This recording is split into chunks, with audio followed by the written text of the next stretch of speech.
Welcome to part 2 of my highboy chaos. In the previous video, I got the tank fixed right over there, and then I went ahead and I started replumbing this boom before I found out that the nozzles are actually incorrectly spaced and that there's one too many.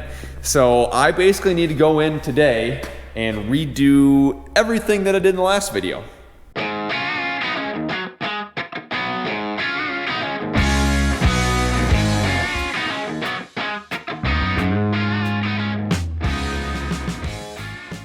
So if you calculate the amount of nozzles that a 60-foot boom needs at 20-inch nozzle spacing, it comes to 36 nozzles.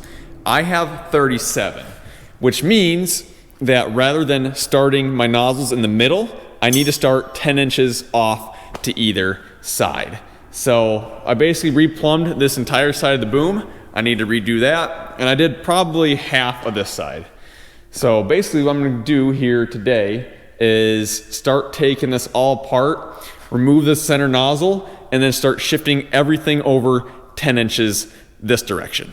The one thing that concerns me a little bit with doing this is that typically this nozzle on the end of the boom is supposed to be about right there.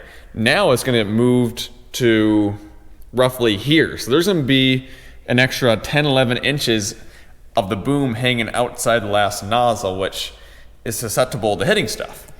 And I can't really just cut it off because the support ends here at the end. So, I mean, honestly, the way I'm thinking about it right now, I really don't have a whole lot that I should be able to hit. There's a couple of trees, but I mean, as long as I'm careful, I should be fine. But that is a little bit concerning that I have that much boom hanging out that I really don't need, because it will be easier to hit stuff. So the end part of the boom, where I'm kind of at right now, this part should be fairly simple. I just loosen all these clamps, scoot everything over 10 inches, and that should be about it. Where it's going to get more difficult is in the center, because I have to put a nozzle on where the hinge point of the boom is, and I'm going to have to get pretty creative, because there's really no good way to do it. Well, it just keeps getting more difficult. So I started measuring and marking out all my nozzle spacing, so I gotta move everything over 10 inches. So this would be moved over to here, which should interfere with this support bracket. And this one would move over to here, which would interfere with this support bracket. And this one would go over to here, which would interfere with this support bracket. And this one would be moved directly in the center of this hinge point. And then this one would interfere with this bracket. And basically all the way down. And I'm like, this is not gonna be fun. So I called my dad, the expert, and I said, what happens if I just leave it at 37 nozzles, but the end nozzle, I put a lower rate tip in because this is gonna be overlapping. And he said, honestly, that's basically what everyone did with these sprayers. So I'm gonna leave it at 37 nozzles, which is technically a little bit over 60 foot. But in my rate controller, I'm going to say it's a 60-foot boom. And then I'm just going to put a 2/3 rate nozzle or tip in the end nozzle. So that way I'm not really over applying, and just deal with it. For 220 acres, that'll be fine. Yeah, when I mentioned this to my dad, he didn't seem surprised at all. And he's like, yeah, most people just ran a full-size tip in the end and just double sprayed one row. But if you want to put in a 1/2 or 2/3 rate tip, you sure can. You just got to make sure you're watching it because they plug a lot easier. So I think that's going to be my plan. Well, the good news is I still got a lot left to do this sprayer, so we still have plenty of a video left. So I'm making progress on the sprayer here. I haven't filmed in a few minutes because it's basically all the same stuff that was in part 1. But now I had a leaking hydraulic hose, and I forgot to pick up the camera before I removed it. But the hydraulic hose that went to the left-hand cylinder, fold cylinder, was leaking really bad, and that's why there's oil all over the place here. So I went to Deere, I got a new hose. Now what's kind of neat about these old sprayers is that they actually used little, I don't know, that's like a miniature Pioneer or John Deere hydraulic fitting. So on the back of the sprayer, they actually just got regular hydraulic fittings. So you can just Whoa, I'm pushing the entire sprayer. This is a two-hand job, apparently. Was not expecting that. I need to push this in. There we go. Click. And I made this hose a foot shorter than the original one because the first one had tons of slack. This gets routed up here, out of the way of the tank. Like that. Goes through the back of the boom right here.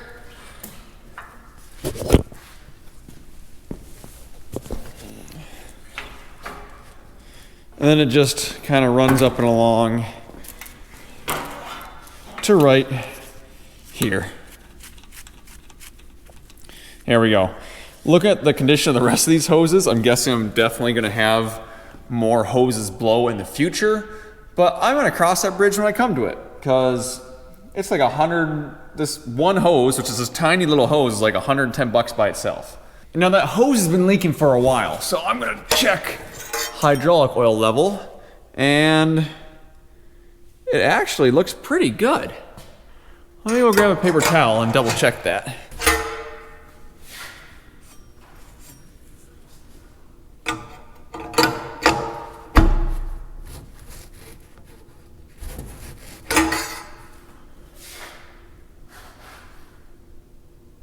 Yeah, I mean, that's like right on. Okay. Well, perfect. I was going to add hydraulic oil, but no need to if it's full. Well, since that doesn't need any hydraulic oil, now I need to adjust my spring tension on my booms. So these are the springs right here that keep the sprayer boom straight and from wandering too far. And right now it's on its like absolute loosest setting. And just check out how bad this is. Get to the end of the boom, one finger. It just, there is no resistance at all. In fact, in the little bit I sprayed it here this past year, the second I started going forward, the booms actually like went backwards and it was pretty noticeable, and that is not good because then I'm not getting my full coverage width. So I think if I just get a wrench to loosen this up, then hold it on here and take an impact to the end, I should be able to get the spring to extend and get more pressure and be able to hold that boom. I mean, like, it's so bad, I can't even, like, this is a manual full boom. If I try to manually fold it, it just brings the entire boom back. So, like, this is what it was like when I was spraying. The boom's still not folding where it's supposed to. Yeah, that's definitely not right and not good.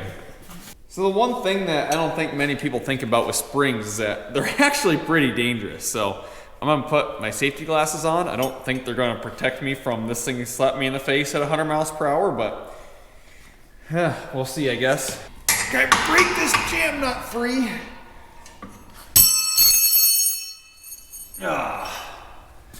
Man, springs, just love them. Gotta love them. Oh my gosh.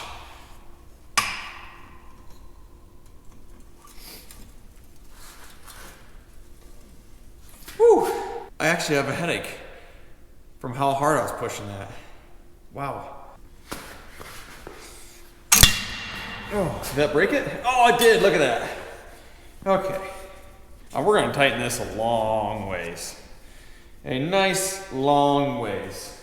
I like to have resistance on my boom so it's not flopping out there like a wet noodle. There we go.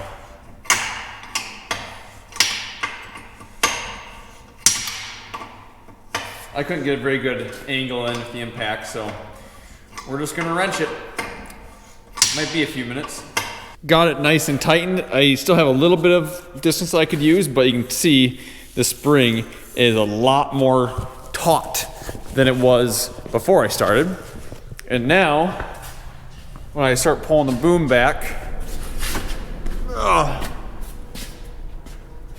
it actually starts folding. I mean, it's definitely, the boom's definitely wore out and it's not as good as I'd like it to be, but it is much better than it was prior. So that's good. It takes a lot more effort for me to pull it back. So I'm hoping that it's at least strong enough now that I can drive forward without the boom swaying backwards. Now this boom on this side, for some reason, so let's take a look at, this is the right side boom. And you can see how these two plates match up here, they're nice and flush. If you come over to this side, these two plates are not flush. There's a big gap right here. So this boom actually naturally sticks out forward past the sprayer, which I don't quite understand.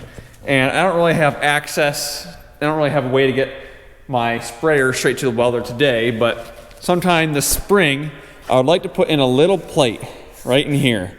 So that way, this boom, rather than leaning forward, will naturally sit more flush. And then I'll tighten that spring too. But all I got really left to do before I get this tank put installed, now I hope that Trevor comes later today, we can get the tank installed and welded up and everything. That's gonna be a production in itself. But I do have this little section of my left-hand boom yet that I need to replumb because I couldn't unfold it. So I'm gonna swap the sprayer, spin it around in here, and make it so I can unfold the left-hand side boom.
So I finished my boom right here. You can see I have this cut hose, so I gotta space out this one to the end. This should only take me a few minutes. And then I might run down and grab a new hydraulic belt tonight because it's getting so bad I can hardly even lift up the boom.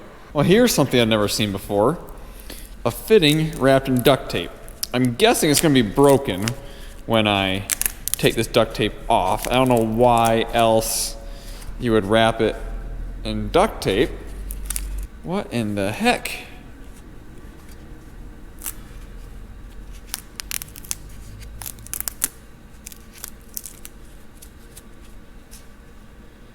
Seems solid to me. I have no idea why that'd be wrapped in duct tape like that. Well, I'm just gonna put it back together normally, and I guess if it leaks, I'll wrap it in duct tape.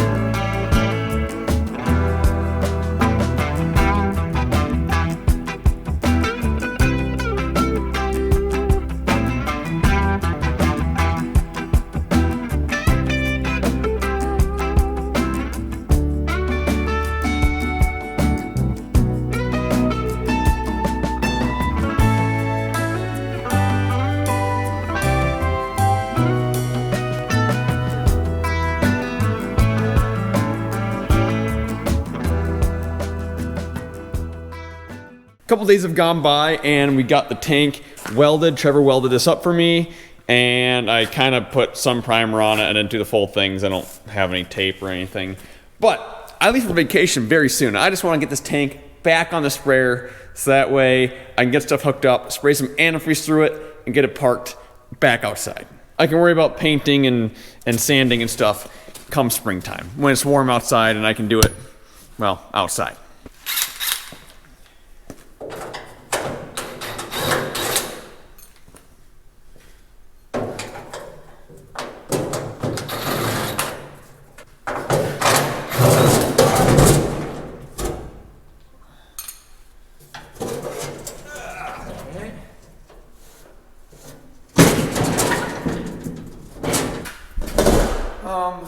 Wait, am I doing this right? This way.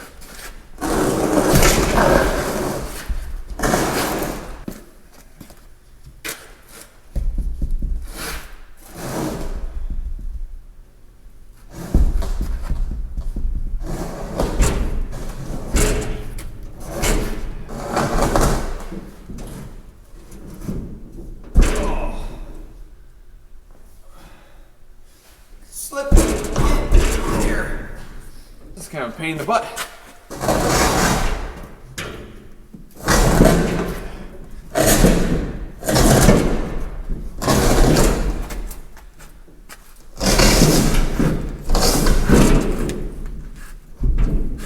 So I'm having a slight problem.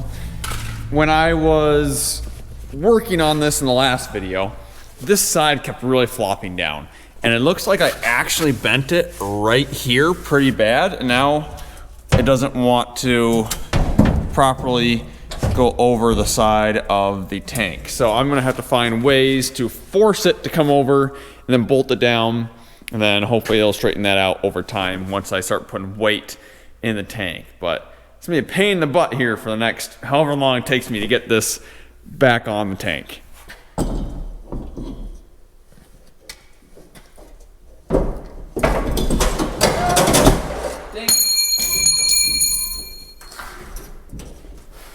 How am I gonna get that out? Oh my gosh. How am I gonna get that out?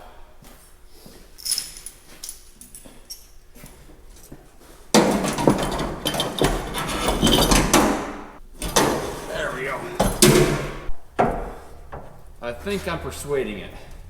I think I'm getting it about where it needs to go. Using wrong tools. I'm trying to use these two-handed tools one-handed. There we go.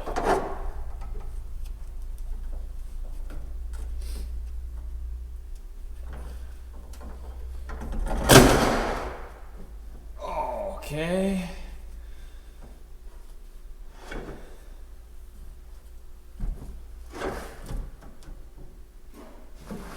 Ah, if only had a third hand.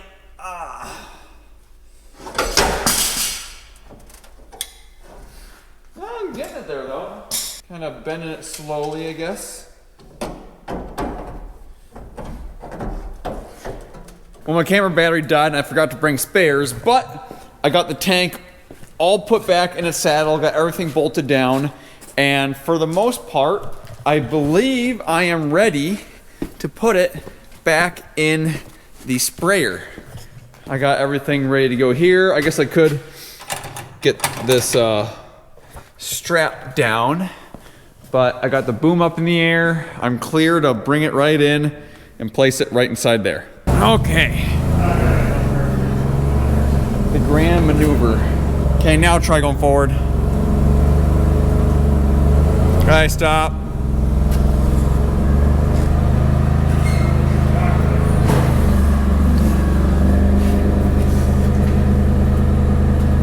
I also don't have the brakes engaged. I should probably do that.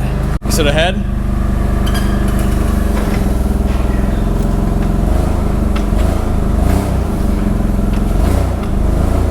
Come on, grab those hydraulic lines. Brakes are set? Yep.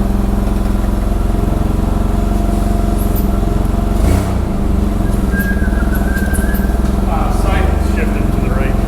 I just moved it a whole bunch.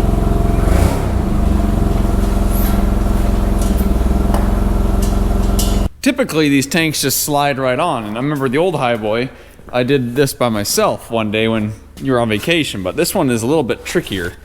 So we're doing the ratchet strap method. Oh!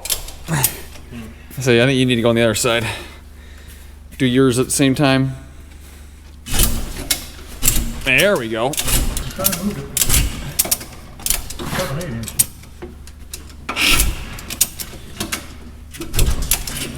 Okay, ready? Yeah. Okay.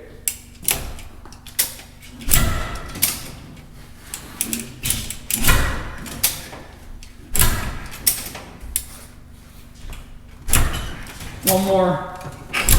Okay, right there. Are your holes lined up? Much. Yeah, mine are in the back too. Okay, cool. Nothing to it. Nothing to it at all.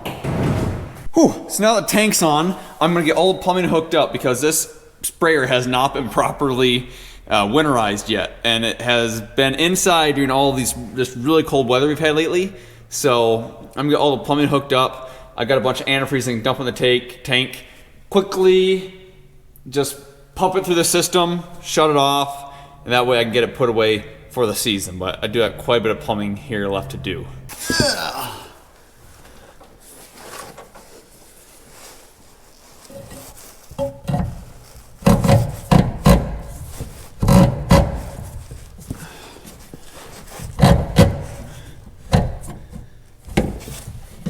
Come on, give me 1 second.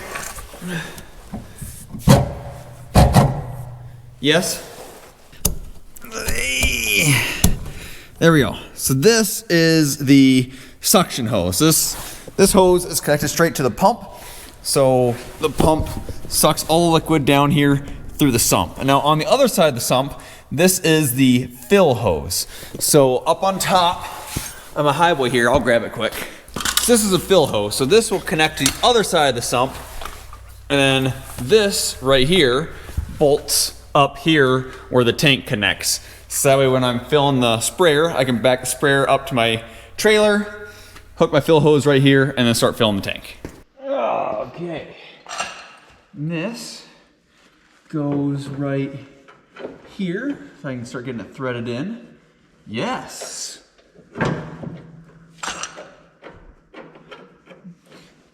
Just like that.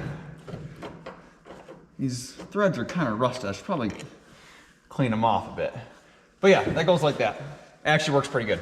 And now the previous owner of this sprayer, because this tank was so rotten, he installed these straps right here, and then another set of straps right here to help hold this tank up to keep it from falling down. Now I am gonna reinstall these straps just because I don't want the EPA after me after my tank falls off.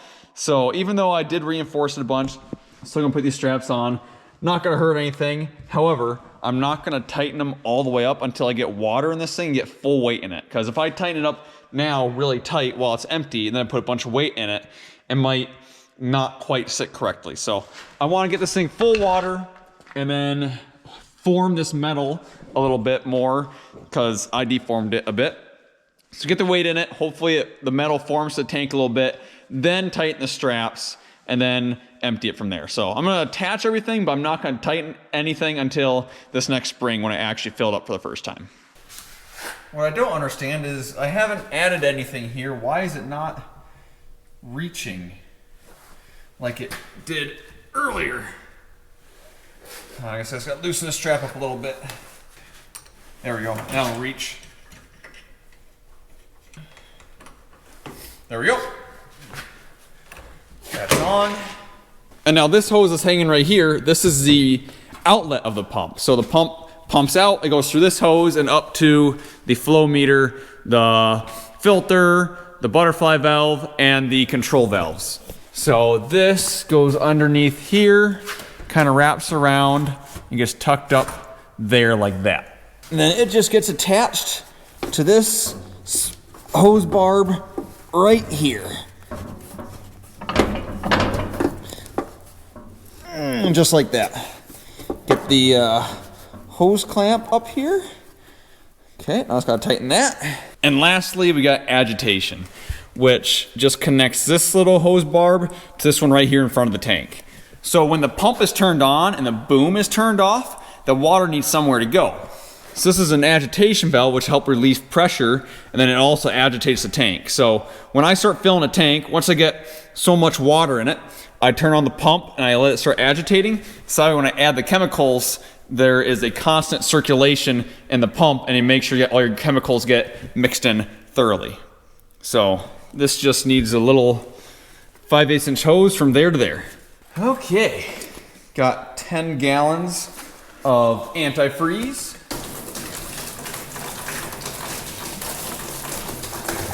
Just enough to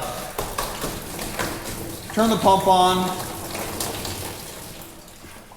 put it through the system for a couple seconds, turn it off, that way nothing freezes over winter. This is the same antifreeze that people use to winterize like campers and RVs and stuff. In fact, it's called RV and marine antifreeze. So same stuff that's used to do boats and RVs, swimming pools, vacation homes, yada, yada, yada. There we go. So it's the next day once again. I don't know how many days I have spent on this project now, but let's get this thing outside and see if it works.